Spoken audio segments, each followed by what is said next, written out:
जीव विज्ञान का मतलब ऐसी शाखा जिसमें कि हम जीव का अध्ययन करें, वो क्या हो जाएगा? जीव विज्ञान। अब स्कूल में तो इसको जीव विज्ञान के नाम से जानते हैं, लेकिन इसके आप किताब देखें तो इसके दो भाग हो जाएंगे। एक तो हो जाएगा प्राणी विज्ञान या प्राणी शास्त्र, जिसको हम जूलॉजी का नाम देते हैं, और दूसरा हो जाएगा वनस्पति शास्त्र। Okay, yes, botany. तो एक तो प्राणी विज्ञान और एक वनस्पति विज्ञान। एक में तो हम एनिमल्स का स्टडी करते हैं प्राणियों का, दूसरे में प्लांट्स का, पौधों की स्टडी करते हैं। दोनों ही सजीव हैं, तो इसलिए इसको हमने किस में रखा है? जीव विज्ञान के अंतर्गत इसका अध्ययन किया जाता है। अब पहले तो ये समझें कि जीव क्या होता है। एक तो सजीव होता है और एक निर्जीव होता है।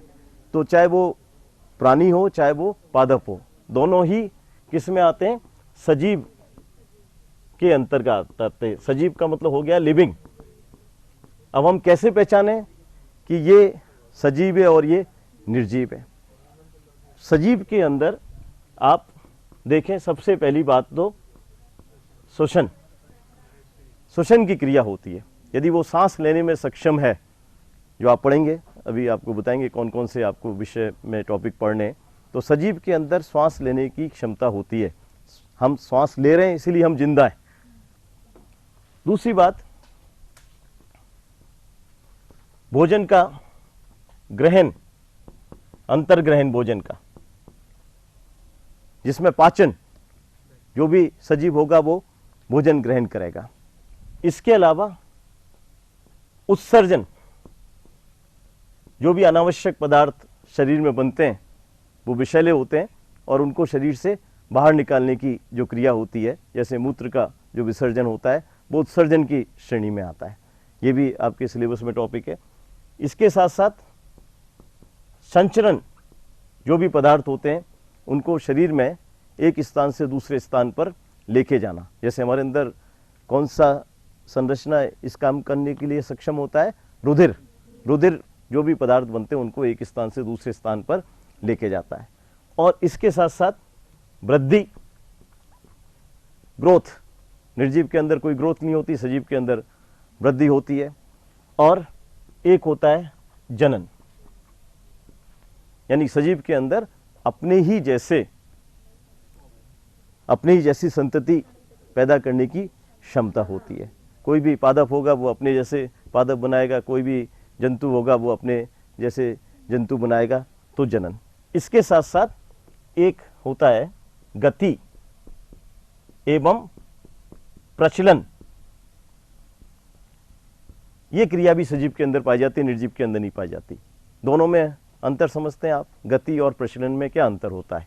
गति जिसको मूवमेंट्स कहते हैं, प्रचलन जिसको लोकोमोशन कहते हैं।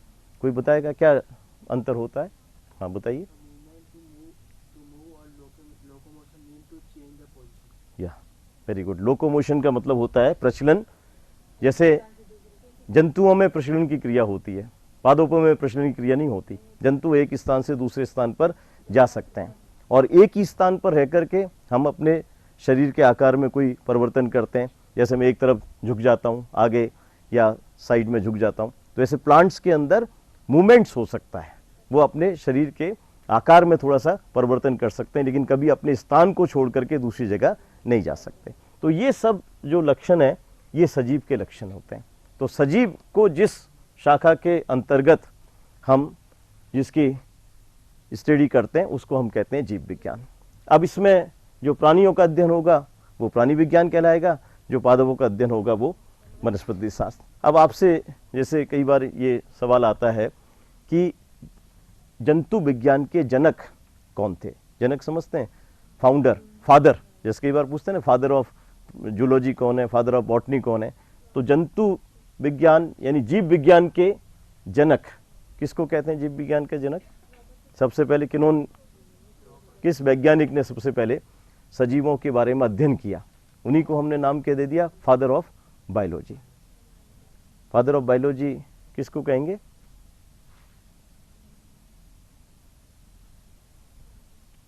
नाम सुना है आपने? अरस्तु है, जो ग्रीक फिलोसफर जिनको कहते हैं दार्शनिक, यूनान के दार्शनिक अरस्तु, अरिस्टोटल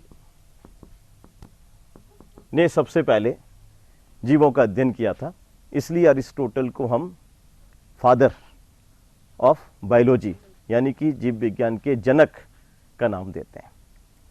अब प्राणी विज्ञान के जनक भी कौन है? अरिस्टोटल ही है।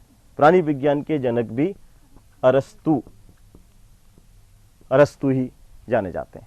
और आप आगे पढ़ेंगे कि प्राणी विज्ञान की भी कई सारी शाखाएं, 100 से ज़्यादा शाखाएं, जैसे कि वर्ग की पढ़ेंगे, टैक्सोनॉमी जिसको कहते हैं, उसके भी आप पढ़ेंगे अरिस्टोटल ही है।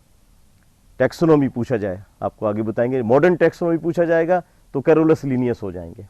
इसी तरीके से जो भूंड विज्ञान होता है उसके भी जनक कौन है? अरिस्टोटल है। तो अरिस्टोटल जीव विज्ञान के भी जनक हैं, प्राणी विज्ञान के भी जनक हैं। यदि भ्रूण विज्ञान पूछा जाए, एम्ब्रियोलॉजी, तो उसके भी अरिस्टोटल हैं। लेकिन यदि यही सवाल को चेंज कर दें कि मॉडर्न एम्ब्रियोलॉजी के जनक कौन है, तो फिर उत्तर बदल जाएगा, वो हो जाएगा कार्लस बॉन बियर। तो ये तो जब अलग अलग आपको टॉपिक पढ़ाएंगे तो बताएंगे, लेकिन आपको अभी ये पता होना चाहिए कि जीव विज्ञान के जनक अरस्तु हैं, प्राणी विज्ञान के अरस्तु हैं, भ्रूण विज्ञान के अरस्तु हैं और वर्गीकी के भी ये जनक अरस्तु हैं। और वनस्पति शास्त्र के जो जनक हैं, नहीं, मेंडल नहीं है वनस्पति शास्त्र के जनक। मेंडल तो जो आनुवंशिकी है उसके जनक है, हेरिडिटरी के जनक है। और मॉडर्न हेरिडिटरी के जनक फिर दूसरे हो जाएंगे। तो आनुवंशिकी के जनक यदि पूछा जाए तो वो हो जाएगा मेंडल। लेकिन वनस्पति शास्त्र के जनक कौन है? बताएं कोई आप में से वनस्पति शास्त्र जनक?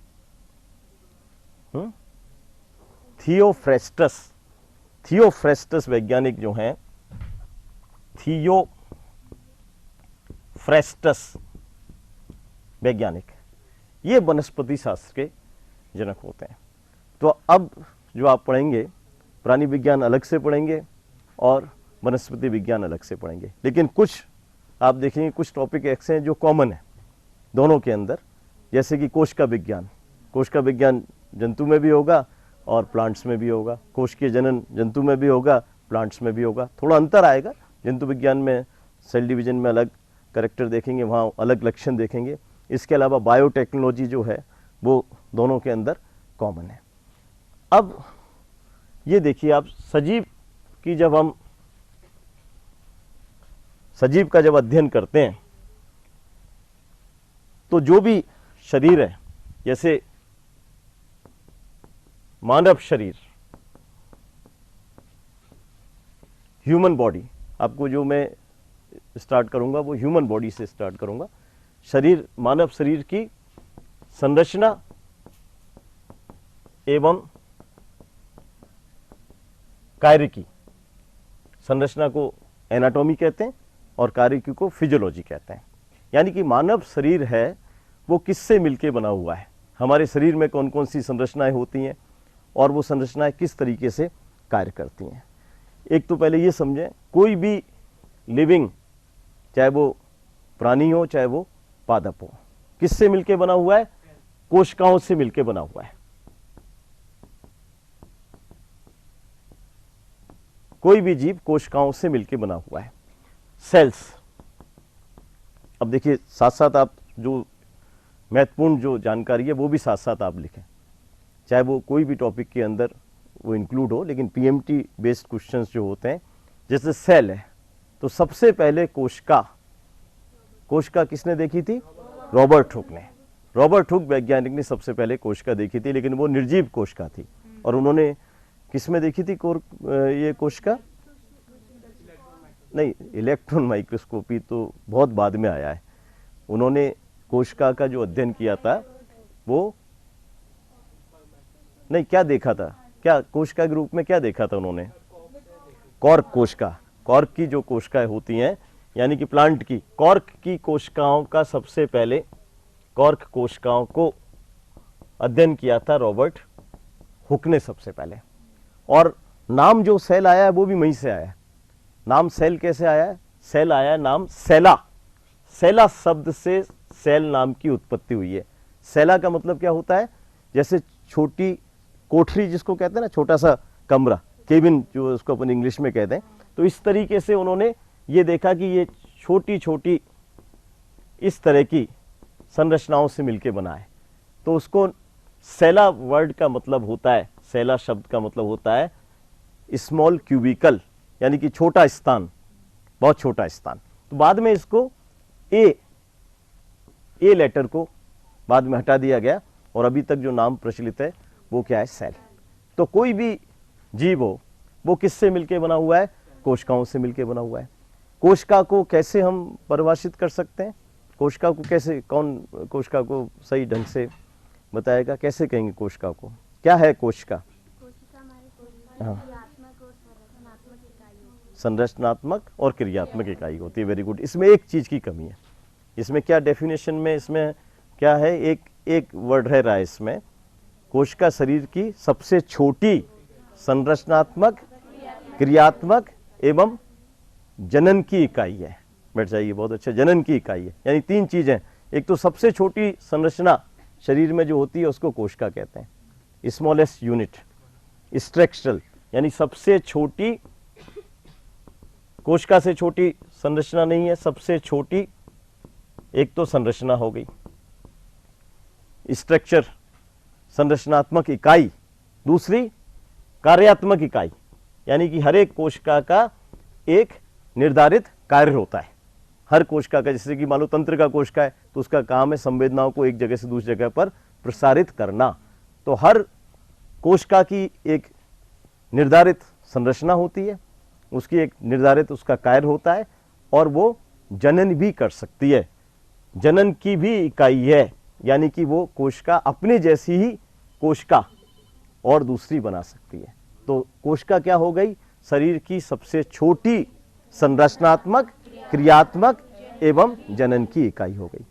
अब कोशिकाएं जो होती हैं, देखिएगा किसी भी जंतु के अंदर, जैसे कुछ जंतु तो ऐसे हैं जो एक ही कोशिका से मिलके बने हैं, जिनको हम कहते हैं एक कोशिकीय। आप पढ़ेंगे जैसे प्रोटोजोआ के जंतु, कोई उदाहरण बताएंगे जो एक कोशिका से मिलके बना है? अमीबा। अमीबा एक कोशिका से मिलकर के बना हुआ है। तो वो तो हो गया एक कोश के जंतु। लेकिन हाँ बोलो। हाँ देखिए, इन्होंने बहुत अच्छी बात पूछी है। एक जो सवाल जो आता है कि जो प्रोटोजोआ, मैंने बताया ना, प्रोटोजोआ फाइलम जो होता है, प्रोटोजोआ जो संघ है, उसके सारे जंतु, प्रोटोजोआ संघ में आप पढ़ेंगे 50,000 जातियां ज्ञात हैं। उसमें से 30,000 जाति तो अभी जीवित हैं और 20,000 जाति लुप्त हो गई हैं।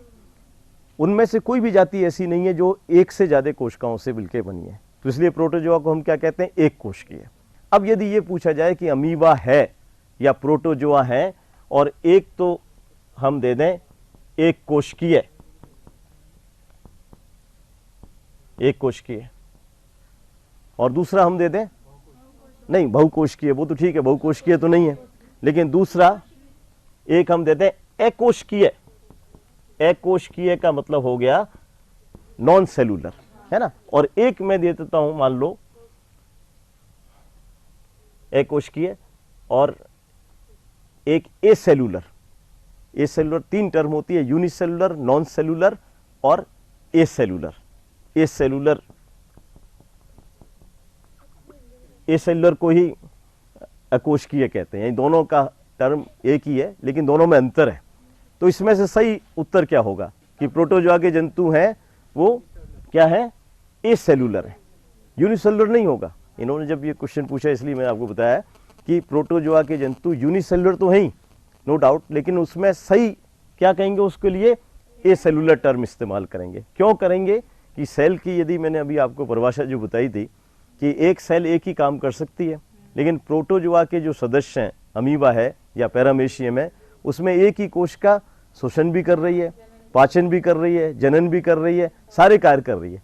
तो यदि एक कोशिका जीवन के समस्त कार्य करने में सक्षम हो तो उसको कोशिका नहीं कहेंगे, उसको फिर हम पूरे शरीर से उसको हम कंपेयर कर सकते हैं। तो प्रोटोजोआ की कोशिका इतनी विशिष्ट है कि वो जीवन के समस्त कार्य करने के लिए सक्षम है। और आप यदि एक कोशिकीय कहेंगे तो उसका एक ही कार्य होना चाहिए। अब चूंकि उसके सभी कार्य वो कर सकती है, इसलिए उसको हम एक कोशिकीय नहीं मान करके उसको हम एकोशिकीय जो शब्द है एसेलुलर माना जाएगा। अब कोशिका मिलकर के जो बहुकोशिकीय जंतु हैं उनमें कोशिका मिलकर के क्या बनाती हैं, वो ऊतक बना लेते हैं जिसको टिश्यू कहते हैं। कोशिका मिलकर के क्या बनाती हैं, ऊतक बनाती हैं। ऊतक का मतलब क्या हो गया कि ऊतक को कैसे बताइए। हाँ, कोशिकाओं का वह समूह जो एक ही जगह से बना हुआ हो और एक ही कार्य करने के लिए सक्षम हो, उसको हम क्या कहेंगे, ऊतक कहेंगे। जैसे सबसे पहले आपसे पूछा जाए ऊतक कौन से संघ के अंदर देखा गया, तो क्या उत्तर होगा, सीलंट्रेटा में। सबसे पहले देखिए प्रोटोजोआ की एक कोशिका से बनी है। प्रोटोजोआ के बाद क्या आता है, पॉरीफेरा। ये मानव शरीर समझने से पहले आप पहले ये चीज़ समझिएगा कि पहले तो जंतु एक कोशिकीय है, वो तो प्रोटोजोआ के जंतु हो गए। फिर जंतु हुए बहुकोशिकीय, लेकिन वो ऊतक के अंदर उनका विन्यास नहीं हुआ, वो कोशिकाओं का समूह बन के रह गया, वो पॉरीफेरा के जंतु होते हैं जिनको हम स्पंज कहते हैं। फिर सीलंट्रेटा पॉरीफेरा के बाद में आता है, जिसका हाइड्रा उदाहरण है। सबसे पहले ऊतक देखा गया था सीलंट्रेटा के जंतुओं में। फिर ऊतक मिलकर के और क्या बनाता है, अंग, जिसको हम कहते हैं ऑर्गन। जैसे लीवर एक ऑर्गन है आपकी बॉडी में, यकृत, हृदय एक ऑर्गन है, अंग, पैनक्रियाज, अग्नाशय, मस्तिष्क एक ऑर्गन है। तो ये क्या है, कोशिकाओं किससे मिलके बना हुआ है, ऊतकों से मिलके बना हुआ है। तो ये तो ऊतक तो किसके अंदर देखा गया था, सबसे पहले सीलंट्रेट्स के अंदर। सीलंट्रेट्स के अंदर आपसे पूछा जाए सबसे पहले ऊतक किस में देखे गए थे, तो उदाहरण हो जाएगा सीलंट्रेट्स में।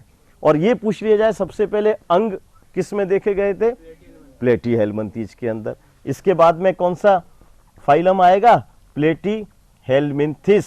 तो प्लेटीहेल्मिन्थीज के अंदर सबसे पहले अंग देखे गए थे। फिर अंग मिलकर के और क्या बनाते हैं, तंत्र बनाते हैं। अंग मिलकर के फिर तंत्र बनाते हैं। तो सबसे पहले तंत्र किस में देखा गया, ये पूछा जाए, एसके हेल्मिन्थीज में। प्लेटीहेल्मिन्थीज के बाद क्या आता है, एसके हेल्मिन्थीज। तो एसके हेल्मिन्थीज कोई उदाहरण बताएंगे एसके हेल्मिन्थीज का, बताइएगा एसके हेल्मिन्थीज का क्या उदाहरण है, एसके हेल्मिन्थीज का, एस्केरिस। एस्केरिस जो हमारी आंत्र में पाया जाता है, एस्केरिस, वो उदाहरण किसका, एसके हेल्मिन्थीज का। तो ये सवाल कई बार पूछा जाता है कि सबसे पहले तंत्र किसमें देखा गया था, एसके हेल्मिन्थीज में। और एसके हेल्मिन्थीज के बाद जितने भी एसके हेल्मिन्थीज के बाद जितने भी एनिमल्स आते हैं, एसके हेल्मिन्थीज के बाद क्या आता है, एनिलिडा, फिर उसके बाद में आर्थ्रोपोडा, मोलस्का, इकाइनोडर्मेटा, उसके बाद कॉर्डेट्स आते हैं, और लास्ट में कॉर्डेट्स में मेमेलिया, जिसमें हम आते हैं, मेमेलिया क्लास आती है। तो सबके अंदर तंत्र पाए जाते हैं और तंत्र मिलकर के शरीर का निर्माण करते हैं। तो पहले तो ये पता होना चाहिए शरीर का निर्माण कैसे होता है, कोशिका मिलकर के ऊतक बनाते हैं। रटने की जरूरत नहीं है, समझिएगा, कोशिका मिलकर ऊतक बनाएंगे, ऊतक मिलकर अंग बनाएंगे, अंग मिलकर तंत्र बनाएंगे, तंत्र मिलकर के पूरे शरीर का निर्माण करेंगे। इसके साथ साथ ये जरूरी है, ऊतक सबसे पहले सीलंट्रेटा में देखा गया था, अंग पहले प्लेटीहेल्मिन्थीज में देखे गए थे। ये जरूर याद करें कौन सी चीज सबसे पहले कहाँ देखी गई थी, उससे पहले वो विकसित नहीं हुई थी। तंत्र सबसे पहले एसके हेल्मिन्थीज में। तो सबसे बड़ा ऑर्गेनाइजेशन क्या हो गया, तंत्र प्रकार का ऑर्गेनाइजेशन हो गया। अब देखिए मानव शरीर के अंदर जो तंत्र पाए जाते हैं, मानव शरीर के अंदर जो तंत्र पाए जाते हैं वो कौन कौन से होते हैं, और सबसे पहले हमको वही तंत्र पढ़ना प्रारंभ करना है। सबसे एक तो होता है पहला तंत्र तो अध्यावरणी तंत्र। अध्यावरणी तंत्र का मतलब समझते हैं, इंटेगुमेंट्री सिस्टम, यानी जिसमें कि हम त्वचा, स्किन के बारे में स्टडी करते हैं, स्किन के बारे में अध्ययन करते हैं। इसके अंदर त्वचा और त्वचा से बनने वाली संरचनाएं, जैसे हमारे बाल बनते हैं वो त्वचा से बनती हैं, श्वेत ग्रंथि जो होती हैं, स्वेट ग्लैंड्स, वो त्वचा से बनती हैं। तो त्वचा और त्वचा से बनने वाली संरचनाएं वो किसके अंदर आएगी, वो अध्यावरणी तंत्र में आएगी। ये पता है आपको, सबसे बड़ा ऑर्गन पूछ लिया जाए शरीर का कौन सा है, कई बार आ चुका है क्वेश्चन, सबसे बड़ा ऑर्गन क्या है, तो वो स्किन होगा। त्वचा सबसे बड़ा ऑर्गन है। बॉडी का सबसे बड़ा अंग कौन सा होता है, तो उदाहरण हो जाएगा त्वचा। इसी में सवाल को बदल दूं, सबसे बड़ी ग्रंथि कौन सी है, तो आप पढ़ेंगे वो यकृत हो जाएगी बॉडी के अंदर। सबसे बड़ा अंग बॉडी का त्वचा होता है, जो पूरे शरीर को घेरे रहता है। दूसरा एक जो सवाल आता है, क्योंकि ये अध्यावरणी तंत्र आपके सिलेबस में नहीं दे रखा है, लेकिन कई बार कोई भी क्वेश्चन दूसरे टॉपिक से भी रिलेटेड होता है, तो ये नहीं कि वो ये नहीं दे रखा है तो आपको पता नहीं है। बॉडी का सबसे बड़ा अंग तो पता होना चाहिए, जब आप पूरी बॉडी पढ़ रहे हैं तो वो त्वचा हो जाएगा। अब इसी तरीके से त्वचा का कोई एक फंक्शन नहीं है, आप पढ़ेंगे त्वचा के कम से कम 20 फंक्शन है। तो एक त्वचा के लिए, स्किन के लिए एक हम फ्रेज इस्तेमाल करते हैं, एक वाक्य इस्तेमाल करते हैं, सेंटेंस उसके लिए अलग से इस्तेमाल करते हैं। क्या है, कोई बताएगा? हाँ बोलो। नहीं, ये सुना है आपने, jack of all trades. Jack of all trades का मतलब होता है हिंदी में हरफन मौला। हरफन मौला समझते हैं? यानी कि वो कोई भी काम कर सकता है। जैसे अपन कहते हैं ना, कोई ये प्लेयर तो हरफन मौला है। हरफन मौला का मतलब बैटिंग भी अच्छी कर सकता है, बॉलिंग भी अच्छी कर सकता है, विकेट कीपिंग भी अच्छी कर सकता है और फील्डिंग भी अच्छी कर सकता है। तो यानी कोई भी काम इससे कर सकते हैं। तो त्वचा का भी कोई एक फंक्शन नहीं है, त्वचा के भी बहुत सारे फंक्शंस हैं। तो इसलिए उसको हम कहते हैं जैक ऑफ ऑल ट्रेड्स। ये तो हो गया इंग्लिश के अंदर जैक ऑफ ऑल ट्रेड्स, और हिंदी में कहेंगे तो इसको हरफन मौला। कौन सी संरचना शरीर में ऐसी है जो हरफन मौला की तरह काम करती है? तो उसमें आपका आंसर हो जाएगा त्वचा, और सबसे बड़ा अंग भी शरीर का त्वचा होता है। इसके बाद में आप जो सबसे पहले मैं जो प्रारंभ करूंगा आज से, पाचन तंत्र, डाइजेस्टिव सिस्टम, यानी क्या भोजन लेते हैं, आहार नाल की संरचना क्या होती है, और आहार नाल की संरचना के बाद में जो भोजन लिया जाता है उसका पाचन कैसे होता है, उसका अवशोषण कैसे होता है, और वो शरीर से किस तरीके से बाहर त्यागा जाता है, वो पाचन तंत्र में। पाचन तंत्र के बाद में फिर रुधिर परिसंचरण तंत्र, सर्कुलेटरी सिस्टम। जो भी आपने पदार्थ लिया है, जो श्वसन गैसेज होती है, ऑक्सीजन, कार्बन डाइऑक्साइड, या जो भोजन लिया है, या हमारे शरीर में एंटीबॉडीज होते हैं, हार्मोन्स होते हैं, वो शरीर में एक स्थान से दूसरे स्थान पर किस तरीके से वो पहुंचाए जाते हैं। परिसंचरण का मतलब हो गया सर्कुलेटरी सिस्टम। कौन करता है उसको? ब्लड करता है, तो इसलिए इसका नाम हो गया रुधिर परिसंचरण तंत्र। इसके साथ ही आप हृदय की संरचना क्या होती है, हृदय कैसे हमारे शरीर से अशुद्ध रुधिर का संग्रह करके उसको फुफ्फुस तक, लंग्स तक भेजता है शुद्धिकरण के लिए, और फिर वो दोबारा से हृदय में आता है और पूरे शरीर में वो सप्लाई किया जाता है। ब्लड प्रेशर क्या होता है, हार्ट बीट जो होती है, हृदय दर, वो क्या होती है, और इससे हार्ट से रिलेटेड कुछ बीमारियां जो कॉमन है आपके सिलेबस में, थोड़े थोड़े डिजीज भी हर टॉपिक से संबंधित आपको पढ़नी है। इसके साथ में फिर श्वसन तंत्र, रेस्पिरेटरी सिस्टम, किस तरह से ऑक्सीजन वातावरण से ली जाती है, कार्बन डाइऑक्साइड वातावरण में बाहर निकाली जाती है, ऑक्सीजन कार्बन डाइऑक्साइड का संवहन कैसे होता है रुधिर के द्वारा, और फुफ्फुस की संरचना क्या होती है, वो सब इसके अंदर। हाँ,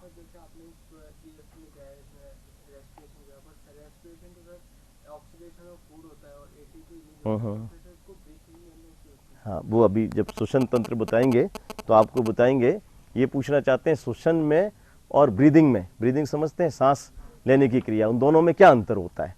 एक तो ब्रीदिंग जब अलग से पूरा टॉपिक आपको पढ़ाएंगे, लेकिन कोई भी क्वेश्चन हो तो आप आराम से पूछेगा बेझिझक होकर के। उसका अभी जितना आंसर आप समझ सकते हैं वो अभी बताएंगे, जब बाद में जब टॉपिक को जब डिटेल में डिस्कस करेंगे तो सारा बताएंगे। ब्रीदिंग का मतलब तो केवल ये है कि ऑक्सीजन लेना और CO2 बाहर निकालना, यानी वातावरण में जो ऑक्सीजन है वो आप लेकर के लंग्स में ले जाएंगे, और आपको पता होना चाहिए लंग्स के चारों तरफ जो रुधिर वाहिनियाँ होती हैं उनमें अशुद्ध रुधिर होता है, तो उसमें से कार्बन डाइऑक्साइड तो लंग्स में आ जाएगी, और जो ऑक्सीजन है वो चली जाएगी रुधिर के अंदर, और वो ऑक्सीजन सारी कोशिकाओं को जो ब्लड के द्वारा, रुधिर के द्वारा सारी की सारी पहुंचा दी जाएगी।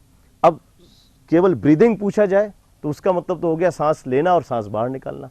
श्वसन यदि पूछा जाए तो उसका मतलब भोजन का ऑक्सीकरण करना, शरीर की कोशिकाओं में भोजन का ऑक्सीकरण करना, और जिससे ऊर्जा की उत्पत्ति होना। ATP, एडिनोसिन ट्राइफॉस्फेट जो होता है, वो ऊर्जा हमारी बॉडी में किसके रूप में संग्रहित रहती है? ATP के रूप में, तो वो होता है श्वसन। तो ये जो ब्रीदिंग है ये तो है एक भौतिक क्रिया, और जो श्वसन की क्रिया है वो कैसी है? वो बायोकेमिकल, यानी कि जैव रासायनिक क्रिया, उसके अंदर एंजाइम्स भी काम आएंगे, और वो शरीर की कोशिकाओं के अंदर होती है। इसके साथ साथ ही जैसे मैंने आपको बताया था, उत्सर्जन तंत्र, जो भी अपशिष्ट पदार्थ शरीर में बनते हैं।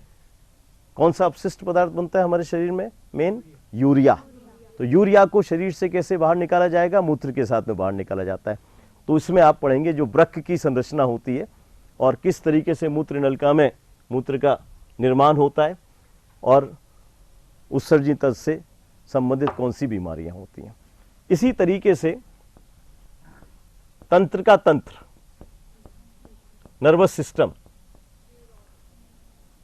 नर्वस सिस्टम यानी कि जो सूचनाएं होती हैं हमारे शरीर में एक स्थान से दूसरे स्थान पर किस तरह से प्रसारित की जाती हैं, मस्तिष्क की संरचना क्या होती है, किस तरीके से मस्तिष्क काम करता है, वो सब चीज़ें इसके बारे में। और इसी तरह से एक होता है संवेदांग। संवेदांग का मतलब होता है रिसेप्टर्स, यानी कि कौन कौन सी संरचना शरीर की ऐसी हैं जो बाहर से हम उद्दीपन को ग्रहण करते हैं। जैसे आपकी आँख, तो नेत्र की संरचना वो किस तरीके से देखने में कार्य करती है, आपका कान है वो सुनने में किस तरीके से काम करता है, टंग तो अभी आपको जिह्वा तो इसमें बताई देंगे पाचन तंत्र में। तो ये आपको संवेदांग के बारे में बताया जाएगा। इसके बाद में आप पढ़ेंगे पेशीय तंत्र। पेशीय तंत्र जिसको कैसे इसको और डर कैसे करो,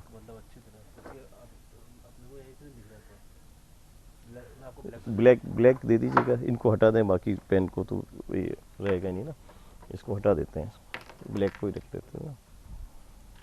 पेशीय तंत्र यानी कि शरीर में जो मसल्स होती हैं, पेशी जो होती हैं, कितनी पेशियां होती हैं मानव शरीर में बताएगा?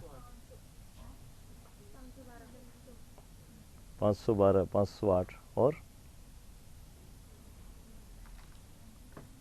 639 पेशियां होती हैं मानव शरीर में। और वो पता है 3 श्रेणियों में होती है, रेखित पेशी, अरेखित पेशी और हृदय पेशी। और फिर इसके साथ में अंतःस्त्रावी, ये देखिए इसका हो रहा है कुछ, अंतःस्त्रावी तंत्र यानी कि एंडोक्राइन सिस्टम। ऐसी ग्रंथियां जिनमें कि नलिका नहीं होती है, जैसे थायराइड है, पिट्यूटरी है, पैराथायराइड है, वो क्या सीक्रेट करती हैं? हार्मोन्स।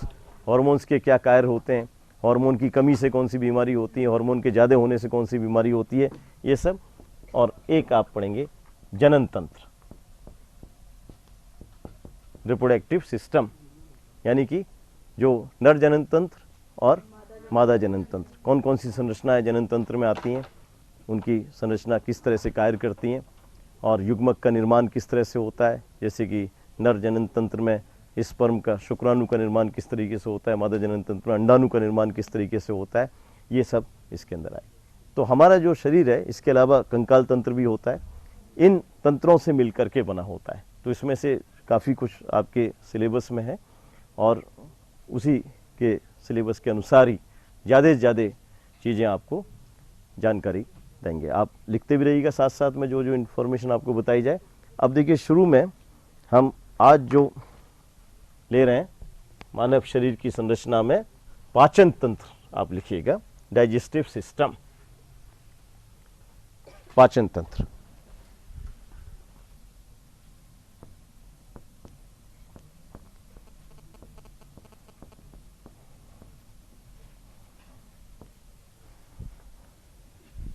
पाचन तंत्र, तो पहले तो ये समझना है पाचन होता क्या है, या पाचन की तंत्र की जरूरत, आवश्यकता क्या होती है। देखिए, कोई भी सजीव प्राणी है, तो कोई भी सजीव प्राणी है तो उसको अपनी आवश्यकता पूरी करने के लिए, समस्त कार्य करने के लिए, कोई भी हम कार्य करते हैं तो उसमें ऊर्जा की आवश्यकता होती है। जैसे आप चलन कर रहे हैं, मैं यदि अपने हाथ को हिला रहा हूँ तो उसमें भी ऊर्जा खर्च हो रही है। या आप नहीं भी हिला रहे हैं, हिला डुला रहे हैं अपने शरीर को, आप लेटे हुए हैं तब भी श्वसन हो रहा है, उसमें भी ऊर्जा खर्च हो रही है। आपका ब्लड का फ्लो हो रहा है, उसमें भी ऊर्जा खर्च हो रही है। तो शरीर के समस्त कार्यों में ऊर्जा की आवश्यकता होती है। अब ऊर्जा आपको कहाँ से मिलेगी? जो हम भोजन ग्रहण करते हैं, जो भी भोजन ग्रहण करते हैं उससे हमको ऊर्जा की प्राप्ति होती है। और ऊर्जा हमारे शरीर में किस रूप के अंदर जनरेट होती है? वो एटीपी, एडिनोसिन ट्राइफॉस्फेट के रूप में जनरेट होती है। तो ये जो ऊर्जा जो होती है ये शरीर में संग्रहित होती है, और जब भी हम कोई कार्य करते हैं तो ये ऊर्जा खर्च होती है। इसलिए ऊर्जा को हम या एटीपी को हम क्या कहते हैं, एनर्जी करेंसी, यानी ऊर्जा सिक्का। आप कोई भी काम करेंगे तो उसमें एटीपी खर्च होगी, तो एनर्जी करेंसी आपकी क्या है शरीर के अंदर, वो एटीपी है। तो जो भी भोजन ग्रहण किया जाता है उसका मेन पर्पज क्या होता है, ऊर्जा प्राप्ति के लिए होता है। तो चाहे वो कोई छोटा जंतु हो चाहे बड़ा जंतु हो, हर एक जंतु की ऊर्जा की आवश्यकता अलग अलग होती है, और ऊर्जा प्राप्त करने के लिए हम भोजन ग्रहण करते हैं। अब भोजन जो लेने वाले जंतु होते हैं वो अलग अलग स्वभाव के होते हैं। जैसे कुछ जंतु तो ऐसे होते हैं, आप जानते हैं, शाकाहारी, जो केवल अपने जो पादप होते हैं उनको ही भोजन के रूप में ग्रहण करते हैं। शाकाहारी जंतु में जैसे गाय है और आपका खरगोश है, तो वो पूरी तरीके से वो किस पर निर्भर होते हैं, वो पादपों के ऊपर निर्भर होते हैं। दूसरे होते हैं मांसाहारी, जो मांस खाते हैं, जैसे कि शेर है, चीता है, ये सब। और एक होते हैं सर्वाहारी, ओमनिवोरस, जो जैसे मैन है, मैन को किस में क्लासीफाई किया है, सर्वाहारी के, ओमनिवोरस के अंदर। वो आवश्यकता पड़ने पर मांस भी खा सकता है, और ये पादपों के ऊपर तो निर्भर करता ही है। अब पाचन तंत्र के अंदर जो महत्वपूर्ण संरचना होती है वो क्या होती है, आहार नाल, एलिमेंट्री कैनाल। लेकिन आपको पता होना चाहिए सारे जंतुओं में एलिमेंट्री कैनाल नहीं होती। जैसे आप प्रोटोजोआ के जंतु लें जिसमें अमीबा होता है, तो प्रोटोजोआ का शरीर चूंकि एक कोशिका से मिलकर बना होता है, इसलिए उसके अंदर आहार नाल नहीं होगी। ऐसे ही पॉरीफेरा के अंदर, पॉरीफेरा के जंतु जो हैं स्पंजेस, उनके अंदर भी आहार नाल नहीं होगी। सीलंट्रेटा के जंतु हैं, उनके अंदर भी आहार नाल नहीं पाई जाती है। तो इन तीनों जो संघ हैं इनके अंदर आहार नाल अनुपस्थित रहती है। क्यों आहार नाल अनुपस्थित रहती है, मैंने अभी क्या बताया था आपको, क्योंकि इनमें अंग और तंत्र नहीं पाए जाते हैं, तो इसलिए आहार नाल इनके अंदर अनुपस्थित रहती है। अब आहार नाल अनुपस्थित रहती है तो ये मतलब नहीं है इसका कि इन जंतुओं को ऊर्जा की आवश्यकता नहीं होती या ये जंतु भोजन ग्रहण नहीं करते हैं। ये जंतु भोजन ग्रहण करते हैं, लेकिन जैसे अमीबा के अंदर तो भोजन का पाचन उस कोशिका के अंदर ही हो जाता है, तो इनके अंदर कोशिकाओं के अंदर ही भोजन का पाचन हो जाता है, तो इसलिए कोई आहार नाल की आवश्यकता नहीं होती। सबसे पहले आपसे पूछा जाए आहार नाल, सबसे पहले आहार नाल कौन से जंतुओं में देखी गई थी, तो उसका आंसर हो जाएगा प्लेटीहेल्मिंथीज। सर्वप्रथम आहार नाल कौन से जंतुओं में देखी गई थी, तो उसका उत्तर होना चाहिए आहार नाल प्लेटीहेल्मिंथीज में। लेकिन ये आहार नाल अपूर्ण आहार नाल है। यदि इसी सवाल को हम ये करके ये लिख के पूछ लें कि सबसे पहले पूर्ण आहार नाल कौन से जंतुओं में देखी गई थी, सबसे पहले आहार नाल कौन से जंतुओं में देखी गई थी, तो उदाहरण हो जाएगा उसका प्लेटीहेल्मिंथीज। सबसे पहले पूर्ण आहार नाल, पूर्ण आहार नाल का मतलब एक ट्यूब लाइक संरचना जिसके एक सिरे पर तो मुख हो, माउथ, और दूसरे सिरे पर गुदा, एनस, जिससे कि जो अपचित भोजन है, अपचित भोजन उसको बाहर निकाल सकें, तो वो कहलाएगा कंप्लीट एलिमेंट्री कैनाल। और प्लेटीहेल्मिंथीज के अंदर जो एलिमेंट्री कैनाल होती है उसमें माउथ तो होता है, मुख तो होता है, लेकिन वो बीच में ही खत्म हो जाती है, बगैर एनस के, बगैर गुदा की खत्म हो जाती है, इसलिए उसको हम अपूर्ण आहार नाल कहते हैं। सबसे पहले पूछा जाए आहार नाल किस में देखी गई थी, तो प्लेटीहेल्मिंथीज। सबसे पहले पूर्ण आहार नाल किस में देखी गई थी, तो उसका आंसर हो जाएगा एस्के हेल्मिंथीज के अंदर सबसे पहले पूर्ण आहार नाल, जैसे कि एस्केरिस है तो उसके अंदर सबसे पहले पूर्ण आहार नाल देखी। तो ये दो आपको एक तो सबसे पहले जानकारी पता होनी चाहिए, इनके अंदर कोई आहार नाल नहीं होती। सबसे पहले आहार नाल देखी गई थी प्लेटीहेल्मिंथीज में, वो अपूर्ण थी क्योंकि उसमें मुंह तो होता है लेकिन एनस नहीं होती है, गुदा नहीं होती है। सबसे पहले पूर्ण आहार नाल देखी गई थी एस्के हेल्मिंथीज में, और एस्के हेल्मिंथीज के बाद में सारे जंतुओं में पूर्ण आहार नाल पाई जाती है। हाँ बेटा, आप पूछिए, क्या पूछना चाहते हैं आप। तो एस्के हेल्मिंथीज के बाद सब में पाई जाएगी, एनिलिडा में भी पाई जाएगी, आर्थ्रोपोडा में पाई जाएगी, मोलस्का में पाई जाएगी, कोई भी अपवाद नहीं है एस्के हेल्मिंथीज से लेके मैमेलिया तक। तो इसलिए तो आपको बता रहे हैं कि सबसे पहले कहाँ देखी गई थी, तो वो पूछा जाए तो एस्के हेल्मिंथीज हो जाएगा। अब जैसे आहार नाल आप देखें तो आहार नाल के किसी भी जंतु में आहार नाल के 3 भाग होते हैं। आहार नाल के 3 भाग जिसके अंदर पूर्ण आहार नाल होती है, उसकी आहार नाल को हम 3 भागों में विभाजित कर सकते हैं। एक तो होता है पूर्वांत्र, पूर्वांत्र जिसको हम कहते हैं फोरगट। जैसे ये एलिमेंट्री कैनाल है, आहार नाल, तो इसका सबसे आगे वाला जो भाग होता है इसको कहा जाता है पूर्वांत्र, फोरगट। और जो बीच वाला भाग होता है वो कहलाएगा मध्यांत्र,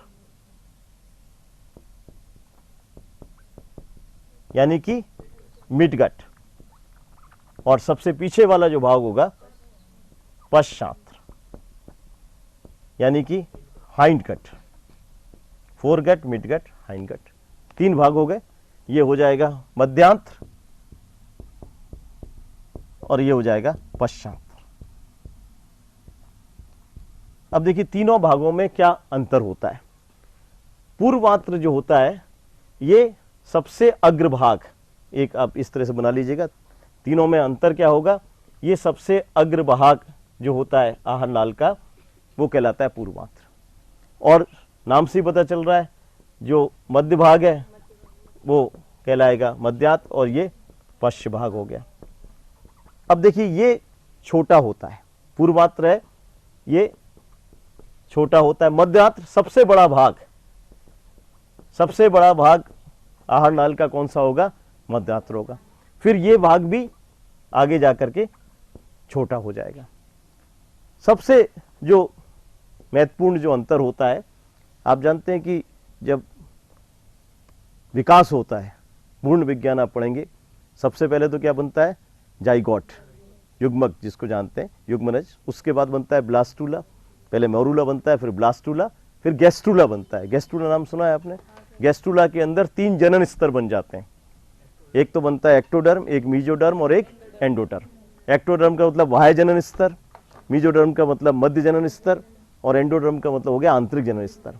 ये तीनों जनन स्तर क्यों कहलाते हैं? क्योंकि इन्हीं से शरीर की सारी संरचनाएं बनती हैं। आपका मस्तिष्क है वो किससे बन रहा है, एक्टोडर्म से बन रहा है। आपका हृदय है वो किससे बन रहा है, मीजोडर्म से बन रहा है। तो ये पता होना चाहिए कौन सी संरचना शरीर की कौन सी हमारी जनन स्तर से बनी है। ये जो होता है पूर्वांत्र जो होता है ये एक्टोडर्म से बनता है, ये एक्टोडर्म से बनता है। पूर्वांत्र का निर्माण भ्रूण के कौन से जनन स्तर से होता है? तो उदाहरण आपका आंसर होना चाहिए, उत्तर होना चाहिए एक्टोडर्म से बनता है। ये जो बनता है ये एंडोडर्म से बनता है, एंडोडर्म से इसका निर्माण होता है मध्यांत्र का। और पश्चांत्र होता है ये भी एक्टोडर्म से बनता है। तो आप ऐसे याद करें, जनरली जब पूछा जाता है परीक्षा में कि आहार नाल की निम्नलिखित संरचना कौन से स्तर से बनती है, तो कई बार जैसे अभी कोई बोल रहा था मीजोडर्म, एक बात आप याद रखें, आहार नाल की मीजोडर्म, आहार नाल की कोई भी संरचना मीजोडर्म से नहीं बनती है। आहार नाल की कोई भी संरचना मीजोडर्म से नहीं बनती है। तो इसका मतलब हो गया आपका उत्तर मीजोडर्म होगा ही नहीं, आपका उत्तर होगा एक्टोडर्म से या एंडोडर्म से। तो पूर्वांत्र वाला भाग बन गया एक्टोडर्म से, ये वाला भाग बन गया मीजोडर्म से और ये वाला भाग बन गया ये एक्टोडर्म से बन गया। मीजोडर्म से कोई भी संरचना नहीं बनती। हाँ बोलिए। दूसरी बात जो एक अंतर और होता है, ये पूर्वांत्र के अंदर की तरफ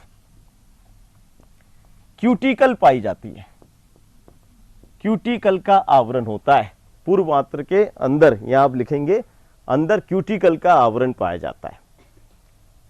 इसके अंदर क्यूटिकल नहीं होती है, क्यूटिकल अनुपस्थित रहती है। मध्य आंत्र के अंदर की तरफ क्यूटिकल का आवरण नहीं पाया जाता है।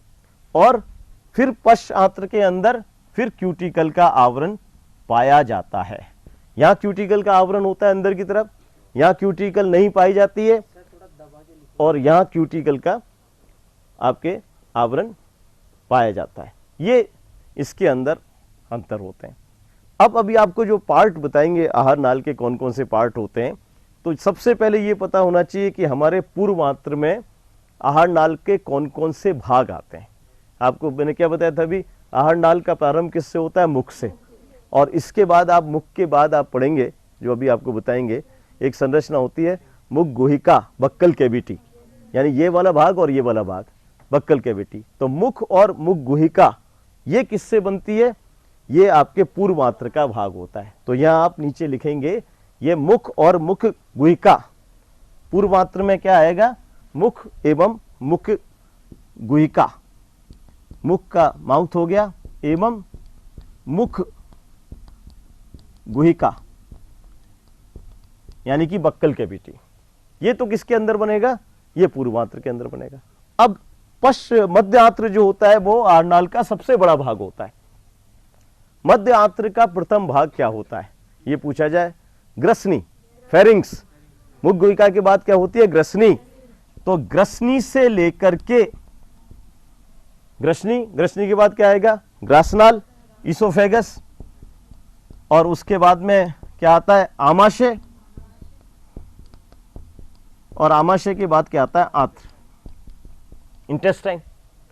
तो सबसे बड़ा भाग जो है ग्रसनी से लेके और आंत्र तक, इसका निर्माण किससे हुआ है? आंतरिक जनन स्तर, एंडोडर्म से हुआ है। और ये किसके अंदर आता है? मध्य आंत्र के अंदर आता है। अब आखिर में जो पश्च आंत्र जो है ये इसके अंदर मलाशय, रेक्टम जिसको कहते हैं, मलाशय और गुदा, एनस। मलाशय और गुदा ये किसके अंतर्गत आएगी? ये आएगी पश्चांत्र के अंदर। तो आपकी आहार नाल के जो विभाजन है उसमें कौन सी संरचना कहाँ आती है, पहले तो ये पता होना चाहिए। इसको रटने की जरूरत नहीं, फंडामेंटली पता होना चाहिए। ये एक्टोडर्म से बनती है, ये एंडोडर्म से बनती है, ये एक्टोडर्म से। कोई भाग मीजोडर्म से नहीं बनता, आप तो ऐसे याद रखिएगा। सबसे छोटा भाग पूर्वांत्र, इसमें केवल मुख और मुख गुहिका आती है। फेरिंग से ही प्रारंभ हो जाता है आंत्र तक, ये मध्यांत्र, और फिर मलाशय और गुदा किसका पार्ट हो जाएगा? ये पश्चांत्र का। हाँ बोलिएगा। कॉलन बेटे लार्ज इंटेस्टाइन, स्मॉल इंटेस्टाइन और लार्ज इंटेस्टाइन दो होती हैं। आंत्र के दो भाग होते हैं। स्मॉल इंटेस्टाइन को इलियम कहते हैं और लार्ज इंटेस्टाइन को ही कॉलन कहते हैं। तो आंत्र का ही भाग हो गया कॉलन। नहीं, गलत। आंत्र का भाग होते हैं दो, एक तो छोटी आंत्र होती है स्मॉल इंटेस्टाइन, एक बड़ी आंत्र होती है। बड़ी आंत्र को ही कॉलन कहते हैं।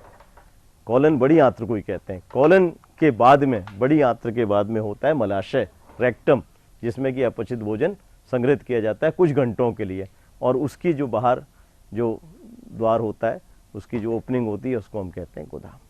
अब पाचन की आवश्यकता क्यों होती है? सबसे पहले तो ये समझिएगा कि पाचन होता क्या है, पाचन की आवश्यकता क्या होती है। जैसे अभी मैंने बताया था आपको, सब सजीवों के लिए किसकी जरूरत होती है? ऊर्जा की आवश्यकता होती है, और ऊर्जा प्राप्त करने के लिए उसको भोजन लेना जरूरी होता है। अब भोजन जो लिया जाता है वो क्या होना चाहिए? संतुलित आहार जिसको कहते हैं, बैलेंस डाइट। बैलेंस डाइट का मतलब उसमें भोजन के सारे अवयव उचित मात्रा में उपस्थित होने चाहिए।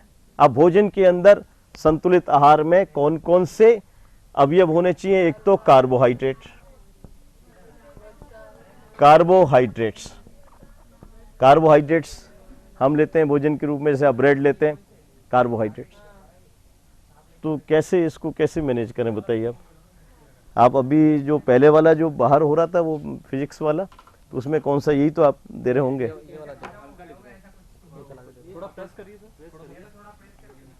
देखिए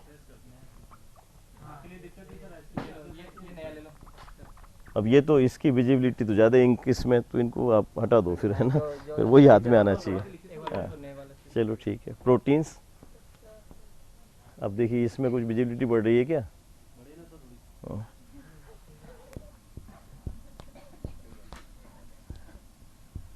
लिपिड्स या बसाएं, ब्लैक से शायद ज़्यादा क्लियर आएगा, मैं सोचता हूँ रेड से तो नहीं आ पाएगा इतना। बसाएं, लिपिड्स या बसाएं। फिर विटामिन्स, प्रोटीन तो बता दिया, खनिज लवण और जल। खनिज लवण और जल, ये सब चीजें, ये सब आपके भोजन में उपस्थित होना चाहिए। कार्बोहाइड्रेट, प्रोटीन, लिपिड्स, विटामिन, खनिज लवण और जल। अब इसमें से जो तीन पदार्थ जो हैं, देखिएगा इधर, सबसे ज्यादा हमारे भोजन में क्या होता है? कार्बोहाइड्रेट, प्रोटीन्स, लिपिड्स या वसाएं। तो इनको तीनों को मिला के हम क्या कहते हैं? इनको हम कहते हैं बृहत पोषक यानी कि मैक्रो न्यूट्रिएंट्स। भोजन का अधिकांश भाग कौन बनाते हैं? कार्बोहाइड्रेट, प्रोटीन, लिपिड्स या वसाएं। यानी आपसे पूछा जाए एक आदमी को एक दिन में कितना कार्बोहाइड्रेट लेना चाहिए भोजन के रूप में, तो एक व्यक्ति को एक दिन में 400 से 500 ग्राम कार्बोहाइड्रेट की आवश्यकता होती है एक दिन में।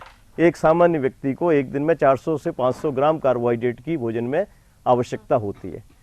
इसी तरीके से एक सामान्य व्यक्ति को जो प्रोटीन्स लेनी चाहिए वो लगभग 65 से 75 ग्राम प्रोटीन भोजन के रूप में लेनी चाहिए, और जो वसाएं जो लेनी चाहिए वो लेनी चाहिए 60 से 70 ग्राम,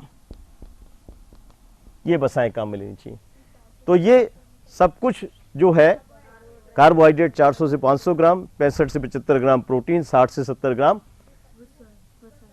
फैट जिसको कहते हैं वसाएं या लिपिड्स काम में लेनी चाहिए। तो ये जब हम लेंगे तो हमारी जितनी ऊर्जा की हमको आवश्यकता है, एक सामान्य व्यक्ति एक दिन में कितनी ऊर्जा खर्च करता है? लगभग 2500 किलो कैलोरीज, इतनी ऊर्जा खर्च करता है। तो आपको इतनी ऊर्जा तब मिलेगी जब भोजन के अंदर ये चीजें आपकी उचित मात्रा में उपस्थित होंगी। जितनी एनर्जी हमको खर्च करनी है उतनी एनर्जी लेना जरूरी है। तो ये कार्बोहाइड्रेट, प्रोटीन और लिपिड्स ये कहलाते हैं बृहत पोषक मैक्रोमोलिक्यूल्स जो भोजन का अधिकांश भाग बनाते हैं।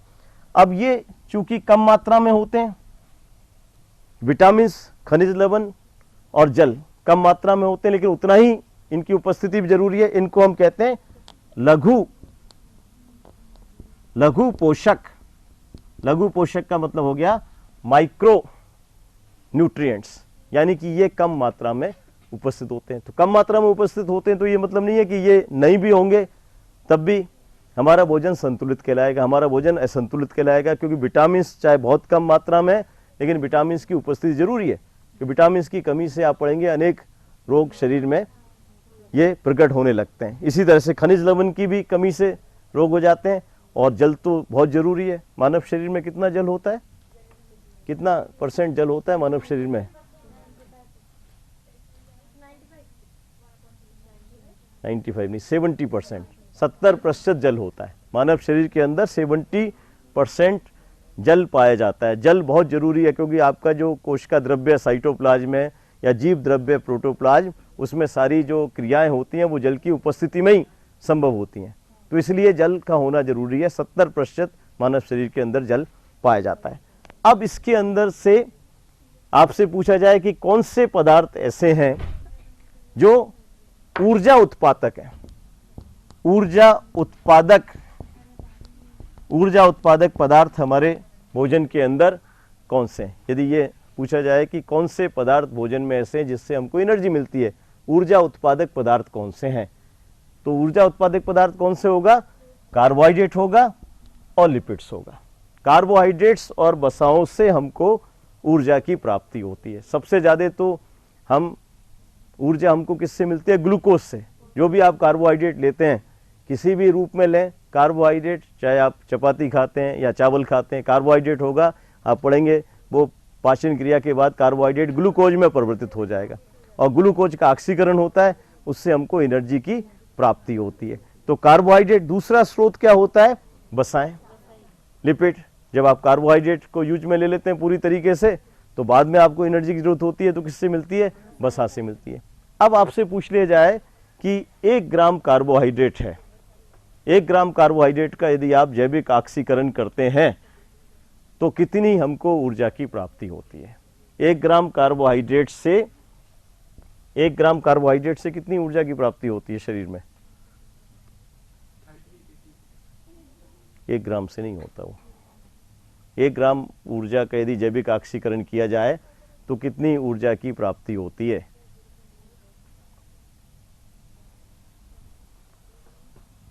4100 कैलोरीज। 4100 कैलोरीज, यानी कि क्या हो गया ये? 4.1 किलो कैलोरीज। पेपर में भी आ सकता है 4100 कैलोरीज लिखें या 4.1 किलो कैलोरीज, के का मतलब हो गया किलो, तो 1 किलो का मतलब हो गया 1000, तो 4100 कैलोरी ऊर्जा हमको मिलेगी यदि हम 1 ग्राम कार्बोहाइड्रेट का शरीर में ऑक्सीकरण होता है। लेकिन यदि 1 ग्राम फैट का, वसा का ऑक्सीकरण होता है तो ऊर्जा कम मिलेगी या ज़्यादा मिलेगी? वसा का यदि ऑक्सीकरण होता है तो ऊर्जा कम मिलती है या ज़्यादा मिलती है? ऑक्सीकरण यदि होता है तो ऊर्जा की प्राप्ति कम होती है, ज़्यादा होती है? ज़्यादा होती है। 1 ग्राम कार्बोहाइड्रेट से जितनी ऊर्जा मिल रही है इसके दुगने से भी ज़्यादा एनर्जी मिलती है। 1 ग्राम यदि वसा का ऑक्सीकरण होता है तो हमको मिलती है 9300 कैलोरीज ऊर्जा। ये पहले पता होना चाहिए आप पाचन तंत्र पढ़ने से पहले कि कौन सी चीज से कितनी ऊर्जा मिलती है, यानी कि 9.3 किलो कैलोरीज ऊर्जा की प्राप्ति होती है। 1 ग्राम वसा के ऑक्सीकरण से जो ऊर्जा मिलती है वो कार्बोहाइड्रेट के दुगनी ऊर्जा से भी ज़्यादा मिलती है हमको। तो हमारे भोजन के अंदर जो ऊर्जा देने वाले जो तत्व हैं, अवयव हैं, वो कौन से होते हैं? कार्बोहाइड्रेट और लिपिड्स होते हैं। अब प्रोटीन्स जो होते हैं, प्रोटीन्स क्या करते हैं? शरीर के निर्माण के लिए आवश्यक पदार्थ होते हैं। हम भोजन में जो प्रोटीन्स लेते हैं वो शरीर में वृद्धि करते हैं, शरीर में ऊतकों की मरम्मत करते हैं और हमारी जो ओवरऑल एक्टिविटी है बॉडी की उसको संचालित करते हैं। यानी कि जो शरीर का निर्माण हो रहा है, वृद्धि हो रही है, एंजाइम्स का निर्माण हो रहा है शरीर में, एंटीबॉडीज का निर्माण हो रहा है शरीर में, वो किसकी वजह से हो रहा है? प्रोटीन्स की वजह से। हीमोग्लोबिन क्या है? प्रोटीन है जो ऑक्सीजन को एक स्थान से दूसरे स्थान पर संवहन करती है। तो प्रोटीन्स का जो मेन फंक्शन है वो शरीर की वृद्धि में योगदान देने का होता है। अब इसके अलावा जो विटामिन्स हैं, खनिज लवण है और जल है, ये भी उतने ही जरूरी हैं। चाहे इनसे हमको एनर्जी नहीं मिलती है, लेकिन जो शरीर के अंदर जो मेटाबॉलिक एक्टिविटीज़ हैं, उपापचयी क्रिया जो होती हैं, उनके नियमन के लिए, तो उपापचयी क्रियाओं का नियमन जो करते हैं, उपापचयी क्रिया जो होती हैं, क्रियाओं का नियमन, उपापचयी क्रियाओं का नियमन जो पदार्थ करते हैं, जिनको हम रेगुलेटर कह सकते हैं, मेटाबॉलिक रेगुलेटर्स। और इसलिए मैंने बताया था विटामिन की कमी होगी, विटामिन आप पढ़ेंगे, vitamin A, vitamin B, vitamin C, vitamin D, vitamin E, vitamin K, और विटामिन बी के भी फिर कई सारे टाइप होते हैं। B1 होता है, B2 होता है, B3 होता है, B5 होता है, B6 होता है, B7 होता है, B9 होता है, B12 होता है। तो ये पता होना चाहिए कौन सी विटामिन किस में पाई जाती है, क्या खाना चाहिए, उसकी कमी से क्या होगी। और अभी तो ये देखा गया कुछ विटामिन के ज़्यादा लेने से भी डिजीज़ हो सकती है। तो ये तो आपकी डाइट, जिसको संतुलित भोजन कहते हैं, उसके ये घटक होते हैं, उसके ये अवयव होते हैं। और जितनी एनर्जी हमको मिलती है उस एनर्जी का 50 से 60% जो एनर्जी होती है वो हमको किससे प्राप्त होती है? कार्बोहाइड्रेट से। जो भी हम भोजन लेते हैं उसमें जो कार्बोहाइड्रेट होता है, जो दैनिक आवश्यकता होती है एनर्जी की, उसका 50 से 60% एनर्जी हमको किससे मिल रही है? कार्बोहाइड्रेट से मिल रही है। ग्लूकोज एनर्जी का मुख्य स्रोत होता है, मेन सोर्स। आपसे पूछा जाए कौन सा पदार्थ है जो शरीर में जो हमको एनर्जी का चीफ सोर्स, मुख्य जो स्रोत है एनर्जी का, तो आंसर होगा ग्लूकोज, क्योंकि ग्लूकोज का ऑक्सीकरण आसानी से हो जाता है। अब पाचन तंत्र के अंदर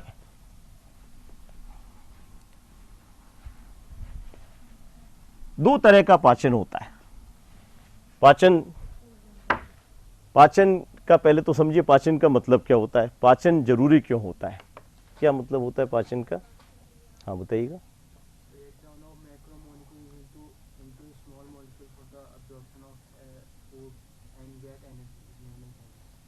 इन्होंने सही बताया, आप इसको सही ढंग से समझें कि जो भी भोजन लिया जाता है, एक तो भोजन जो लिया जाता है वो जटिल होता है, कॉम्प्लेक्स होता है। जैसे आपने चपाती खाई, आपने राइस खाया, तो उसमें कार्बोहाइड्रेट है, कार्बोहाइड्रेट नाम सुना होगा, पॉलीसैकेराइड है। जैसे कि आपने राइस खाया तो उसमें स्टार्च है चावल के अंदर, तो वो पॉलीसैकेराइड है। तो ये जटिल है, भोजन का जटिल फॉर्म है, कॉम्प्लेक्स फॉर्म है। इससे एनर्जी नहीं मिल सकती जब तक कि इसको आप सरल के अंदर परिवर्तित नहीं करें। तो पाचन एक ऐसी क्रिया है जिसमें कि भोजन के जटिल अवयव जो होते हैं, भोजन के जटिल अवयव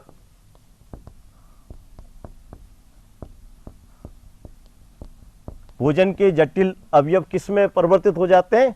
सरल अवयव के अंदर जो परिवर्तित होते हैं उस क्रिया को हम क्या कहते हैं? पाचन कहते हैं। पाचन एक ऐसी क्रिया है जिसमें कि भोजन के जटिल अवयव सरल अवयव के अंदर परिवर्तित हो जाते हैं। सरल अवयव से क्या मतलब है? सरल अवयव से ये मतलब है जिसका कि अपशोषण हो सके। आपने खाना तो खा लिया, आहार डाल में है खाना, और खाना आपका आंत्र जो है उसको अपशोषित नहीं कर सकती।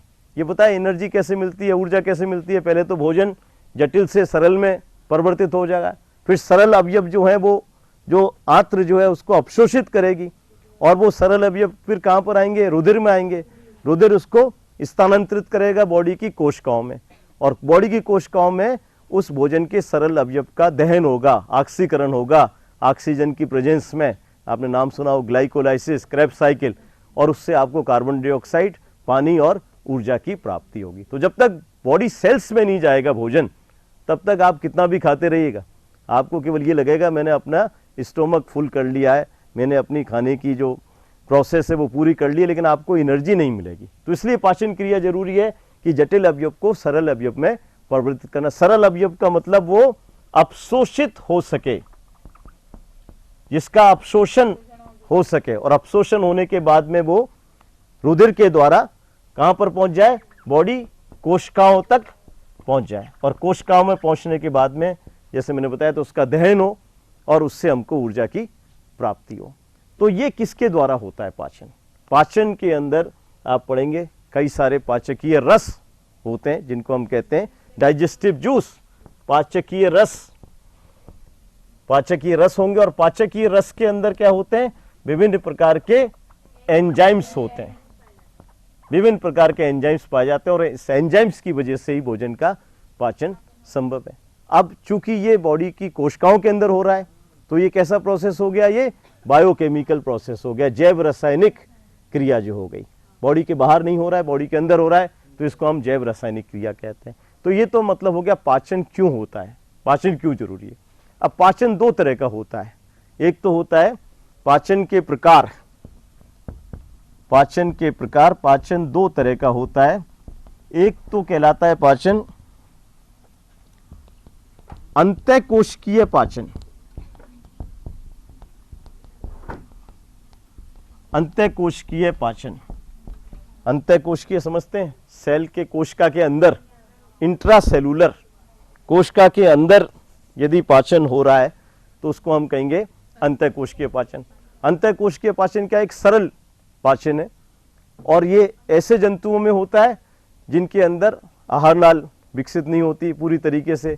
जैसे कि मैंने आपको बताया था जो एकशोरिक जंतु होते हैं, प्रोटोजोआ के जंतु हैं, पॉरीफेरा के जंतु हैं, और सीलनट्रेटा के जंतु हैं, उनके अंदर कोशिका के अंदर पाचन होता है। तो इसलिए इसको इंट्रासेलुलर डाइजेशन या अंतःकोशिकीय पाचन कहते हैं। ये सरल प्रकार का पाचन है। जिनके अंदर आहार नाल होती है, जैसे मैंने बताया प्लेटी हेलमंथी से आहार नाल स्टार्ट हो जाती है और उसके बाद सब में होती है, तो उनके अंदर कोशिका के बाहर, जैसे ये मान लो आपकी आहार नाल है, तो ये इधर कोशिकाएं इधर कोशिकाएं, लेकिन भोजन का है बीच में, जो ट्यूब लाइक स्ट्रक्चर्स को गुहा कहते हैं, ल्यूमन, उसके अंदर भोजन है, और उस भोजन का पाचन कोशिकाओं के बाहर हो रहा है। तो इसलिए हम उसको कहते हैं बाह्य कोशिकीय पाचन।